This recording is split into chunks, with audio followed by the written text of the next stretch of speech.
Hello everyone, this is Mike here, and welcome to the introduction video of my 3-heart playthrough of The Legend of Zelda The Wind Waker for the Nintendo GameCube. Now this video is probably catching you a bit off guard because I said that I was going to start this project in March, and I'd started after Wildland is over, and right now it's still February and Wildland's not finished yet. However, without going into too much detail and getting off topic, something went badly wrong with my Wildland ROM, and I can't seem to get my save file back, so therefore I've decided to scrap my Wildland LP. So in the wake of that happening, I decided just to start on my Wind Waker playthrough right away. I have been pretty anxious to get started on this, to be honest. For like the past month, I've just been itching to begin this project. So yeah, this is going to start a bit earlier than expected, which is, perfectly fine by me. That means it'll get done earlier than I originally expected it to. So this video is here basically just to explain what you can expect from this playthrough and what kind of conditions I'm going to apply to it.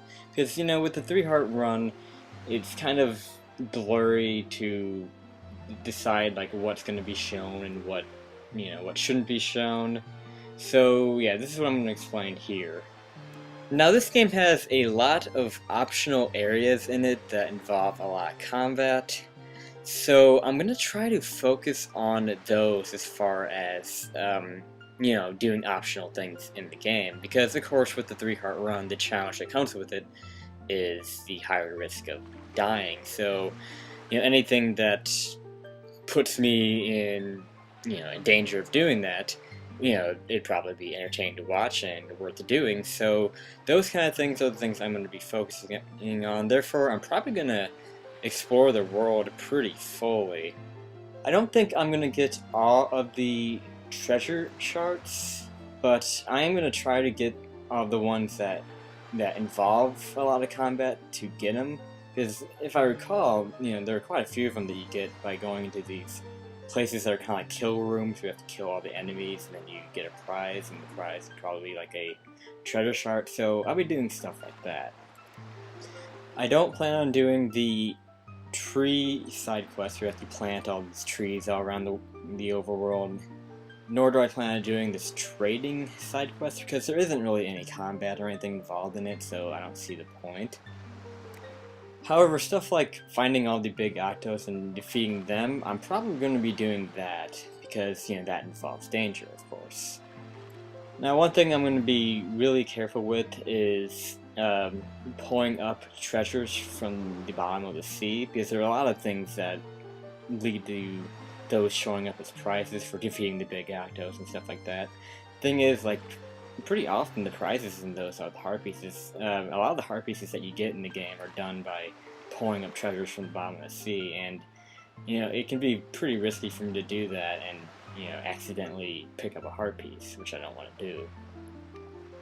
Now the next thing I want to discuss are bottles, and how many am I going to get and how many I'm going to be using for stuff like potions and fairies and stuff like that. I'm probably going to be getting 2 bottles in the game, because there's one that you're required to get for the main quest, and there's one more that you get from one of those kill rooms I was talking about earlier after you defeat all the enemies, so I'm probably going to end up getting 2. Now, I'm not sure if I'm going to use both of them. I'm probably just going to use one for potions and fairies and stuff, and probably the other for miscellaneous stuff like water and stuff like that. So yeah, I'm probably just going to use one bottle by means of health. So I might change that later on, but that's the thing that I'm going for right now. I want to add a bit more challenge to this, even though it already will be more challenging than Twilight Princess. That's the plan, is to kind of limit myself and maybe just use one bottle for means of health and fairies and stuff like that. Now, I don't plan on having any bonus content at the end of the main project, so, unless I miss anything big, which hopefully doesn't happen, there's not going to be any bonus content at the end, and now the file select thing is going to be looping because I'm talking for too long. So, I guess the last thing I can talk about is the updates.